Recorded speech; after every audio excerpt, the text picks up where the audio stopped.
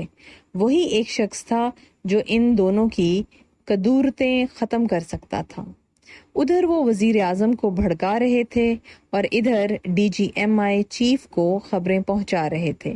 دونوں ہی ایک دوسرے سے خائف تھے. پھر ایک شام جنرل مشرف نے ہم سب کو اپنے گھر بلا لیا.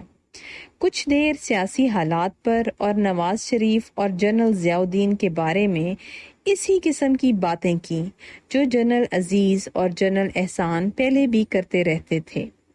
جنرل احسان نے جنرل مشرف کو سبق دوش کرنے کے بارے میں نواز شریف اور جنرل ضیاء کی سرگرمیوں کے بارے میں کچھ خبریں دیں. پھر جنرل مشرف نے کہا کہ ہمیں ہر حالت میں فوج کو تحفظ دینا ہوگا. اگر اس بار بھی پھر نواز شریف صاحب آرمی چیف کو ہٹانے کی کوشش کرتے ہیں تو ان کو وزیر اعظم کی کرسی سے ہٹانے کے سوا اور کوئی راستہ ہمارے پاس نہیں. ہمیں حکم دیا کہ اس سلسلے کی تیاری کر لیں. اس موضوع پر بھی بات ہوئی کہ تختہ الٹنے کے بعد فوج کا حکومت کرنے کا کوئی ارادہ نہیں اور نہ ہی مارشل لا لگایا جائے گا. جنرل مشرف نے جمہوریت پر اپنا اعتماد ظاہر کیا اور کہا لیکن ایسی جمہوریت جو عوام کی صحیح نمائندگی کرتی ہو اور انہیں لوٹنے پر ہی نہ لگی رہے. سیاست کے نظام پر بھی بات ہوئی. انہوں نے کہا کہ نظام میں کچھ ایسی تبدیلیاں کریں گے کہ اچھے لوگ حکومت کی کرسیوں پر فائز ہو سکیں اور چور بازاری کا ماحول ختم ہو. پھر شفاف الیکشن کرا کے حکومت عوام کے بہترین نمائندوں کو سونپ دیں گے. فوج کا کام حکومت چلانا نہیں. پھر ایک شام اور اسی طرح ملاقات ہوئی اور تازہ ترین صورتحال جنرل احسان نے پیش کی. ہم نے اپنی تیاریوں کے بارے میں بتایا. کچھ کا خیال ہے کہ فوج میں تختہ الٹنے کا منصوبہ تیار ہے. ایسا نہیں ہے. فوج میں کسی بھی غلط کام کا یوں کھل کے حکم نہیں دیا جا سکتا. فوج کی نہ ایسی تہذیب ہے نہ ہی رواج. البتہ کچھ لوگ مل کر سازش کر سکتے ہیں جیسا اب ہو رہا تھا. ویسے بھی تختہ الٹنا کوئی ایسا پیچیدہ کام تو ہے نہیں جس کے لیے کوئی لمبی منصوبہ بندی کی ضرورت ہو. میں نے بھی اپنی تیاری کے بارے میں بتایا. چیف کے حکم کے مطابق ایک متبادل منصوبہ اسپیشل سروسز گروپ SSG پر مبنی بھی بنا لیا گیا جس میں ہیلی کاپٹروں کے ذریعے کارروائی ہوگی. اس پر چیف نے اجازت دی کہ ان کے چنے ہوئے اشخاص کو اعتماد میں لے سکتا ہوں تاکہ تیاری مکمل کی جا سکے. میں نے اس خدشے کا اظہار کیا کہ آپ بنا حفاظتی دستے کے پرائم منسٹر ہاؤس میں جاتے ہیں. ایسا نہ ہو کہ وہ آپ کو وہیں بٹھا لیں اور نیا چیف لگا دیں. پھر نئے چیف کے فعال ہونے تک آپ کو وہیں رکھیں. لیکن جنرل مشرف نے اس صورتحال کو ممکن نہ سمجھا. شاید ایک یا دو ملاقاتیں اور ہوئیں، صحیح یاد نہیں. کسی ایک ملاقات میں جنرل احسان نے بتایا کہ نواز شریف صاحب جنرل مشرف صاحب کو ہٹانے کا فیصلہ کر چکے ہیں اور اس سلسلے کی ایک خفیہ ملاقات دبئی میں بھی ہوئی ہے جس میں جنرل ضیاء بھی شامل تھے. لیفٹیننٹ جنرل طارق پرویز کوئٹہ کے کور کمانڈر کی بے وفائی اور نقل و حرکت کا قصہ بھی جنرل احسان نے بیان کیا کہ یہ کس طرح نواز شریف صاحب کے ساتھ اس کھیل میں شامل تھے. انہی کی حرکات کی وجہ سے ان کو ریٹائر کر دیا گیا. 8-10 دن چھٹی دے کر ریٹائرمنٹ کی تاریخ آگے بڑھانے پر میں نے اعتراض کیا. کچھ اور لوگوں نے بھی. جنرل مشرف نے Karachi corps commander lieutenant general Muzaffar Usmani پر پورے بھروسے کا اظہار کیا مگر لاہور کے بارے میں اتنے پورے اعتماد نہ تھے. 111 بریگیڈ کو تیاری کا حکم دے دیا گیا تھا.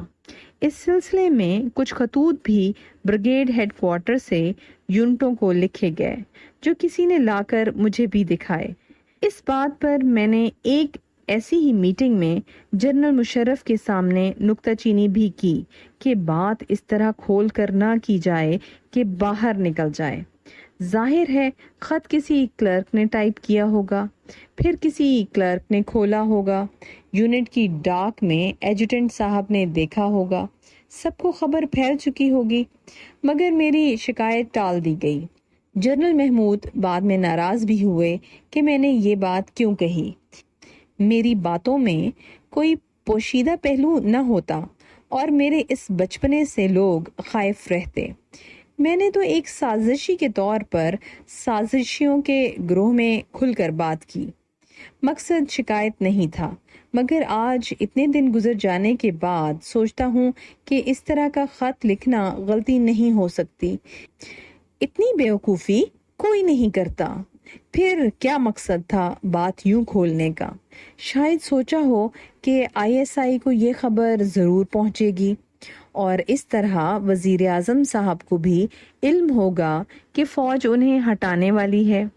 اس کے ڈر سے نواز شریف صاحب فوج کے چیف کو ہٹانے کی کوشش کریں اور یوں فوج کو حکومت گرانے کا بہانہ مل جائے۔ کہہ نہیں سکتا، شاید صرف یہ میری ہی سوچ ہو۔ میں کب سے اس انتظار میں تھا کہ کوئی بہتر نظام اس ملک میں آئے جو غریب کے دکھ درد کا مداوا کرے۔ اس تمام عرصے میں ذرا خیال نہ آیا کہ میں کوئی غلط اقدام اٹھانے لگا ہوں، اور نہ ہی کسی قسم کا خوف دل میں اٹھا۔ آج پلٹ کر دیکھتا ہوں تو ہول اٹھتا ہے۔ جو کچھ بعد میں مشرف حکومت میں ہوا اس کا اندازہ اس وقت میں نہیں لگا سکا تھا۔ خواب سے جاگنے میں دیر کر دی۔ کارگل پر جنرل مشرف کی غلط بیانیاں تو بہت بعد میں کھلی، اور اس وقت کون جانتا تھا کہ کس انجام پر وہ اس ملک کو پہنچائیں گے۔ ان دنوں جنرل مشرف کی باتوں کو دل کے اتنے قریب پایا اور ایسا یقین کیا جیسے سب کچھ بدلنے ہی والا ہے۔ لگا ان سا مخلص اور کوئی نہیں۔ ہر فوجی کو اپنے کمانڈر پر پورا بھروسہ ہوتا ہے، یہی فوج کی طاقت ہے۔ پھر ان کی شخصیت ہی کچھ ایسی بھرپور تھی کہ ان کی باتوں کا یقین کرنے پر دل فوری آمادہ ہو جاتا۔ ان کی خوش اخلاق طبیعت، خود اعتمادی اور ولولہ انگیز شخصیت سے میں بہت متاثر تھا اور سمجھا کہ یہی پاکستان کے مسائل کا حل ہے۔ جلد ہمیں ایک نیا نظام مل جائے گا جس میں ہر ایک کو انصاف ملے گا، منصف اور ہمدرد حکمران ہوں گے، ملک بہاروں سے کھل اٹھے گا۔ سوچا اللہ ہی نے ایسے حالات پیدا کر دیے ہیں۔ میرے لیے بہت فخر کی بات تھی کہ میں اس تبدیلی کا حصہ ہوں۔ میں نے اللہ کا شکر ادا کیا کہ اس نے مجھے اس کام کے لیے چنا اور نہایت انہماک سے تیاریوں میں لگ گیا۔ جب فوجی حکومت کے نئے نئے دن تھے تو فیض صاحب کے امنگوں بھرے الفاظ، سب تاج اچھالے جائیں گے ہم دیکھیں گے، سب تاج اچھالے جائیں گے ہم دیکھیں گے، جہاں جہاں جنرل مشرف ہوتے قصیدے کے طور پر سنائی دیتے۔ وہ بھی اس پر خوب جھومتے اور حاضرین بھی۔ یہ سلسلہ بہت دنوں تک جاری رہا۔ پھر کچھ عرصے بعد جب کچھ نہ بدلا، آہستہ آہستہ یہ نغمہ ایک طنز کی صورت اختیار کرتا گیا اور لوگوں نے جنرل مشرف صاحب کی تیوری دیکھ کر اسے بجانا بند کر دیا۔ آج پھر دل میں یہی ہوک اٹھتی ہے۔ پاکستان کے آئین پر میں نے بھی قسم کھائی تھی، مگر صرف میں نے ہی نہیں، تمام حکمرانوں اور ججوں نے بھی تو قسم اٹھائی تھی۔ ان میں سے تو کسی کو آئین کا کوئی پاس نہ تھا۔ سپریم کورٹ پر حملہ بھی کیا، کسی نے نہ پوچھا کہ آئین کہاں گیا۔ کیا چور بازاری کی آئین اجازت دیتا تھا؟ کیا سیاسی مفاد میں اپنے ہی لوگوں کا قتل عام آئین کا حصہ ہے؟ کیا عدالتوں میں ججوں کی خریداری آئین کے مطابق ہوتی ہے؟ کیا پولیس آئین کے مطابق عوام پر ظلم کرتی ہے؟ کیا عوام کا خون چوس کر جیبیں بھرنا میرے گناہ سے کم تھا؟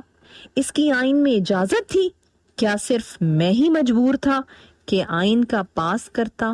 کیا آئین کی اہمیت صرف حکمران کی کرسی بچانے تک ہے، جس کو ہلانے کی سزا موت لکھی گئی ہے؟ باقی ہر گناہ کی معافی ہے۔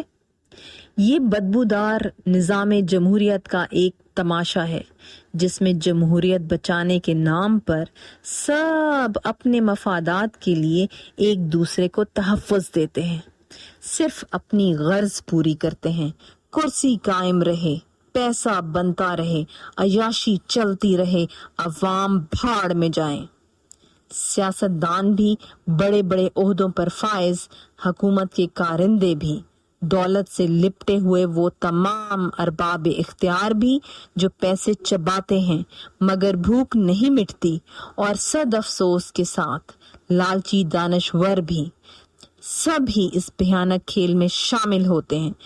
کچھ کہو تو سب ایسے کھڑے ہو جاتے ہیں جیسے آئین کی یہ کتاب آسمان سے اتری ہوئی کوئی پاک چیز ہو، بلکہ اس سے بھی اونچی۔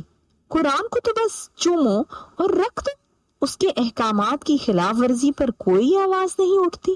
اور اس نظام کو بنایا کس نے ہے؟ انہی خود غرض سیاستدانوں نے، جنہوں نے اسے اپنے مفادات کو تحفظ دینے کے لیے ڈھالا، پھر قبر کے پتھر کی طرح قوم کو اس کے نیچے دبا دیا، مردوں کی سجدہ گاہ۔ سوچا اگر سولی چڑھوں گا تو شہید ہوں گا۔ اختتام قسط نمبر 3۔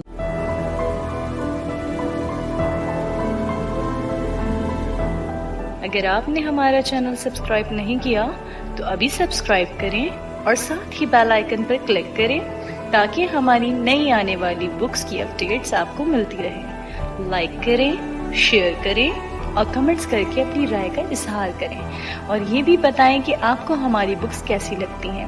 مزید معلومات اور ڈسکشن کے لیے ڈسکرپشن میں دیے گئے لنک پر کلک کر کے ہمارا واٹس ایپ گروپ جوائن کریں۔ شکریہ۔